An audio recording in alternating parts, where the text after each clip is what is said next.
안녕하세요. 영치 유튜브입니다. 자, 요즘 풀옵션 없는 전세 사기를 당해서 그 피같은 전세 보증금을 돌려받지 못하는 분들이 늘고 있는데요. 따라서 이번 시간에는 그 풀옵션 없는 전세 사기에 있어서 그 사기 수법과 그에 대한 대처 방안에 대해서 간단히 살펴볼까 합니다. 자, 오피스텔이라든가 그 도시형 생활주택, 기타 그 다세대 주택 등 그 집합 건물도 풀옵션 원룸으로 되어 있는 경우가 있지만요. 자, 보통 우리가 일반적으로 그 풀옵션 원룸 건물이라고 하는 것은 그 건물 전체의 주인이 동일한 단독주택 내지 다가구 주택을 말하는데요. 자, 요즘은 특히 그 중에서 다중주택으로 원룸 건물을 많이 짓고 있죠. 자, 이 다중주택도 단독주택 내지 다가구 주택의 일종입니다.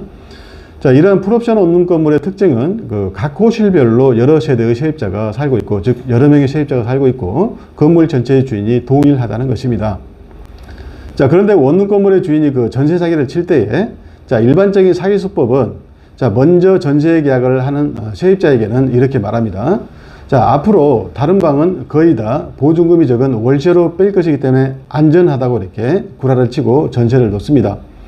자, 그리고 이제 전세 세입자가 이제 어느 정도 차겠죠. 그러면 이제 나머지 이제 방을 이제 전세로 빼야 되는데, 그 이제 나중에 들어오는 그 세입자들은 또 이렇게 말합니다.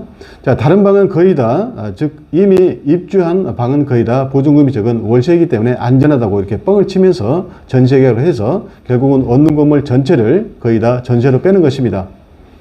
자, 그렇게 되면 그 원룸 건물은 그 전세 보증금 총액이 건물 가격보다 높은 깡통 주택이 되는 것이고요. 자, 그 원룸 건물이 만약에 경매에 붙여지게 되면은 그 나중에 입주한 세입자는 후순위 세입자에게 해당하기 때문에 이 보증금의 전부 또는 일부를 돌려받지 못하게 되는 상황이 되는 것입니다. 자, 예를 들자면요. 자, 시가 17억 원의 원룸 건물에 방이 총 20개가 있다고 가정했을 때, 자, 집주인이 그 전세 보증금을 1억 원으로 해서 원룸방 20개 전부를 전세로 빼게 되면은, 자, 그 원룸 건물의 전세 보증금 총액은 20억 원이 되겠죠. 자, 따라서 그 집주인이 그 세입자에게 돌려줘야 될 전세 보증금은 총 20억 원인데요.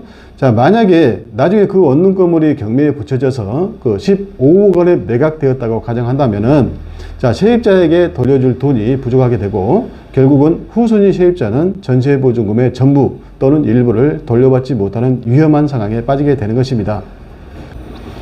자, 거기다 설상가상으로 선순위 근저당 설정 등 담보대출이 있다면은 근저당권자 등 대출은행이 먼저 그 배당을 받아가기 때문에 이 보증금을 돌려받지 못하는 전세 세입자 수는 더욱더 늘어나게 되는 것입니다.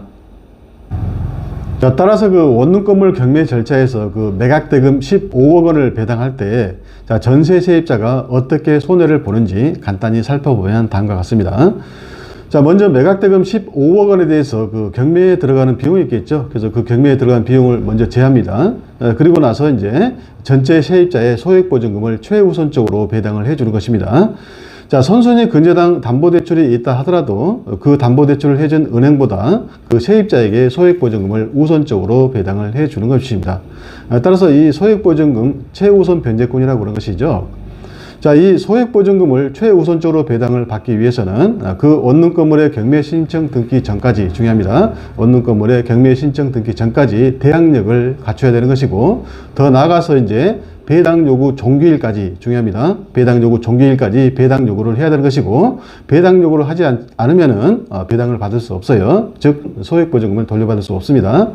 자, 아시겠지만 그 대항력은 그 원룸에 입주하고, 즉 인도를 받고 재입신고를 하게 되면 그 다음날 0시부터 대항력이 발생하는 것이죠. 자, 그리고 소액보증금의 보호 기준은 지역에 따라 다르고 또 보호 금액도 지역에 따라 다르기 때문에 그 대항력을 갖추었다고 해서 모든 세입자가 무조건 소액보증금의 보호를 받을 수 있는 것은 아닙니다. 그 보호 기준에 맞지 않으면은 소액보증금 보호를 받을 수 없어요. 자, 한편 그 세입자에게 소액보증금을 최우선적으로 배당을 하고 이제 그 나머지 매각대금을 원룸 자체에 대한 그 재산세 등 당해세를 배당하고, 그리고 그 나머지는 이제 대항력과 확정이자를 받아서 우선 배제권을 취득한 순서대로, 즉 권리 순위에 따라서 각 세입자에게 배당을 해주는 것입니다.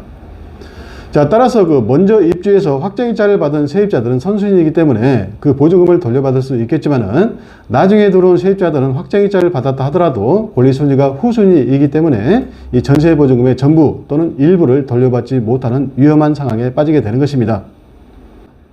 자, 거기에다 또 이제 설상가상으로 그 원룸 건물의 선순위 근저당 설정 등 담보대출이 있다면은 그 근저당권자 등 대출은행이 먼저 배당을 받아가기 때문에, 즉 선순위이기 때문에 먼저 배당을 받겠죠. 그래서 먼저 배당을 받아가기 때문에 이 보증금을 돌려받지 못하는 전세 세입자 수는 더욱더 늘어나게 되는 것입니다. 자, 이렇게 세입자분들이 전세 사기를 당하는 근본적인 원인 내지 이유는 먼저 입주한 각 호실 세입자들의 보증금 총액이 얼마인지를 모르고서 수순위로 전세 계약을 했기 때문입니다. 자, 뒤집어서 생각한다면은 이 전세 사기를 치는 집주인이 이 선순위 세입자가 모두 다 보증금이 낮은 월세이기 때문에 안전하다고 뻥을 쳤고 그 사기수법에 넘어갔기 때문인 것입니다. 자, 그렇다면은 그런 전세 사기수법에 당하지 않기 위해서는 이 전세 계약을 하기 전에 원룸 건물의 시가가 얼마가 되는지 알아보고, 그리고 등기부등본을 발급받아서 근저당 설정 등 담보대출이 있는지 여부, 그리고 대출 금액이 어느 정도 되는지 알아보고요. 자, 특히 이제 여기서 더욱더 중요한 것은 먼저 입주한 각 호실 세입자들의 보증금을 합한 금액이 얼마인지를 반드시 알아보고요. 이 전세 계약을 해도 되는지 여부를 결정해야 된다는 것입니다. 자, 그리고 이제 안전하다고 생각해서 전세 계약을 하게 되면은 입주한 후에 되도록 빨리 전입신고를 하고 확정일자를 부여받아야 되겠죠. 자, 확정일자를 부여받아야 우선 변제권이라는 권리순위가 확정되기 때문입니다. 자, 그런데 이 근저당 설정 등 담보대출 여부는 등기부등본, 즉 요즘 말로 등기상 정부증명서를 발급받아 보면 쉽게 파악할 수 있지만요. 자, 원룸 건물에 먼저 입주해서 살고 있는 각 호실의 세입자에 대한 전입신고 여부와 그 보증금, 그리고 확정일자 부여 등 임대차 정보를 파악하기는 그리 쉽지가 않습니다.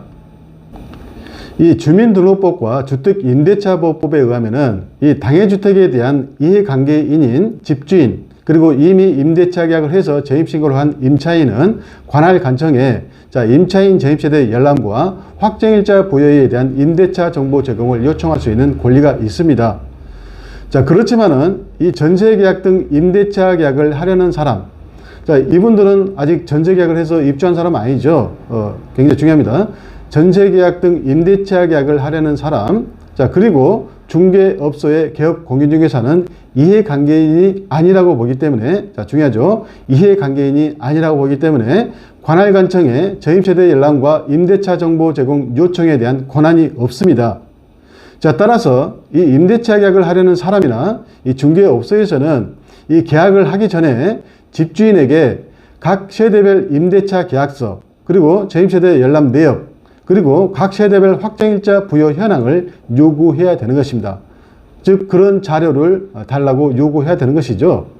자, 그렇게 되면 그 집주인은 먼저 입주하거나 계약한 세입자들의 임대차 계약서와 주민센터에 전입세대 열람을 신청해서 발급받은 전입세대 열람 내역, 그리고 임대차 정보 제공 요청에 따라 발급받은 각 세대별 확정일자 부여 현황 등의 자료를 제출해야 되는 것이고, 자, 그 자료를 보고 먼저 입주한 세입자들의 보증금이 너무 많아서 위험하다고 판단되거나, 자, 집주인이 그러한 자료 제출을 거부하게 되면 전세 계약을 하지 말아야 되는 것입니다. 만약에 이런 경우 전세 계약을 하게 되면 이제 전세 사기를 당하기 딱 좋은 것이죠. 자, 물론 그 각 호실별 임대차 계약서는 집주인이 사기를 치려고 마음먹으면 위조를 할 문제가 있고, 자, 모든 세입자들의 임대차 계약서를 모두 가져오라고 요구하는 것은 과도한 요구가 될 수 있기 때문에, 자, 임대차 계약서는 제외하고, 자, 최소한 전입세대 열람 내역과 각 호실 세입자의 확정일자 부여 현황만큼은 반드시 요구해서 살펴봐야 될 것입니다. 자, 그것이 바로 원룸 전세 사기를 당하지 않는 근본적인 대처 방안인 것입니다. 자, 이상으로 설명을 마치고요. 원룸 전세 사기에 대한 자세한 내용을 알고 싶으신 분은 원룸 전세 사기 제1부를 참조하시기 바랍니다. 자, 지금까지 시청해 주셔서 대단히 감사합니다.